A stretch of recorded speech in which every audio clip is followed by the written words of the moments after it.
아이들의 발달과 아이들 각자에게 주어진 성장 속도가 있기에 그리 빠르게 용변 훈련을 시킬 필요는 없다고 생각했다. 그리고 만 2세가 되고 어린이집에 다니게 되면서 본격적으로 훈련을 시켜야 하는 건 아닌가 싶은 생각이 들었다. 용변 훈련의 역사를 살펴보면 전통적인 방법으로 아기를 지켜보다 적절한 때에 용변을 보게 했던 것이라고 한다.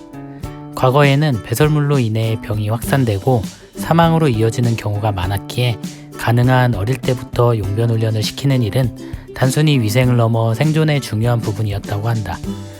오늘날 기저귀는 1600년경 영국에서 시초했다고 한다.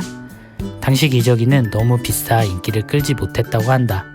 지속적인 격려와 연습 외에 다른 것은 사용하지 않고 아이들을 훈련시켰던 부모들은 그것을 불필요하고 불편한 물건이라 여겼다고 한다. 서구 선진국의 부모들이 일찍이 용변 교육을 하지 않고 아이가 스스로 용변을 볼 수 있을 만큼 자랄 때까지 기저귀를 채우기 시작한 배경에는 정신분석의 창시자 지그문트 프로이트와 벤자민 스포크 박사의 개입이 있었다고 한다. 프로이트는 용변 훈련 때 부모가 부정적인 반응을 보이면 아이가 결벽증을 보일 수 있다고 주장했다. 충분히 준비되지 않은 아이에게 용변을 통제하는 방법을 배우도록 강요한다면 아이가 반항의 형태로 용변을 일부러 참을 수 있고, 이런 아이가 크면 지저분한 것을 혐오하고 질서와 청결을 좋아하며 권위의 절대 문제를 제기하지 않고 돈에 인색하며 매우 완고한 어른이 될 수 있다고 여겼다고 한다.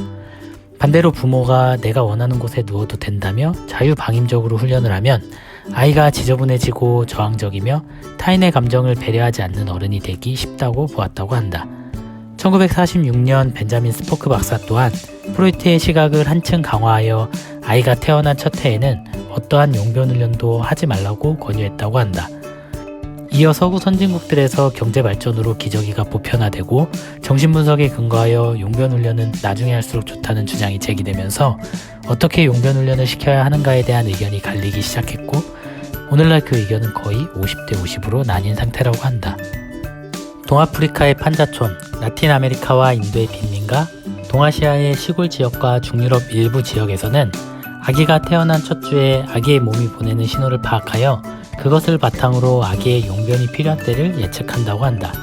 그들은 아기가 용변을 보려 한다고 판단하면 아기를 안아 싱크대나 화장실 등 바로 이용 가능하고 안전한 곳 위에 갖다 댄다고 한다. 그 후 용변을 격려하는 소리를 내거나 몸짓을 취하면서 그러한 상황에서 용변을 보도록 부드럽게 훈련시킨다고 한다. 이 방법은 간단하지만 효과가 있다고 한다. 아기는 자신의 몸이 보내는 신호나 소리가 화장실에 가는 것과 관련이 있다는 사실을 배우게 되고, 그러한 신호는 이내 화장실에 가자는 요청으로 자리매김한다고 한다.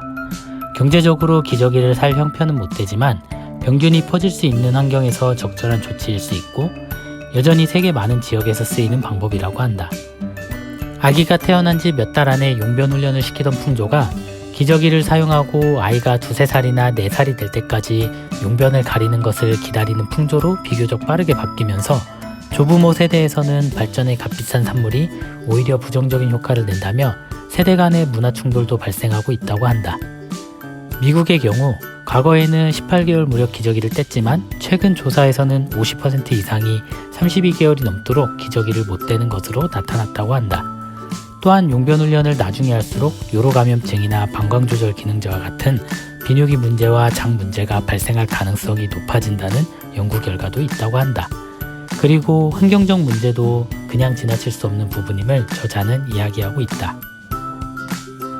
중국에서는 먼 옛날부터 카이당쿠라 불리는 미트인 바지를 아기에게 입혀 용변 훈련을 시켰는데, 돈이 많아지고 시간이 부족해진 중국 도시들의 부모들은 미트인 바지 대신 일회용 기저귀를 더 많이 쓰게 되었다고 한다.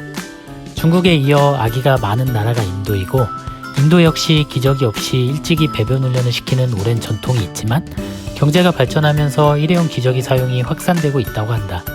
역설적이게도 옛날에 쓰이던 용변 훈련 방식이 미국과 영국에서는 급격히 인기를 얻으면서 세탁해서 쓰는 청 기저귀도 다시 쓰이기 시작하고 있다고 한다. 책을 읽으며 어느 때가 적절한 시기라고 하기보다는 아이를 위한 시간과 노력이 더 중요하겠구나 라는 생각이 들기 시작했다.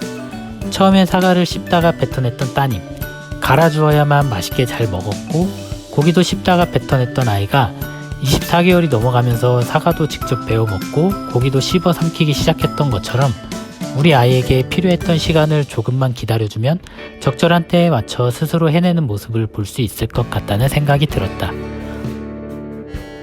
너무 조급해하지 않고 기다리면 또 성공적으로 해내는 모습을 곧 볼 수 있지 않을까 싶다.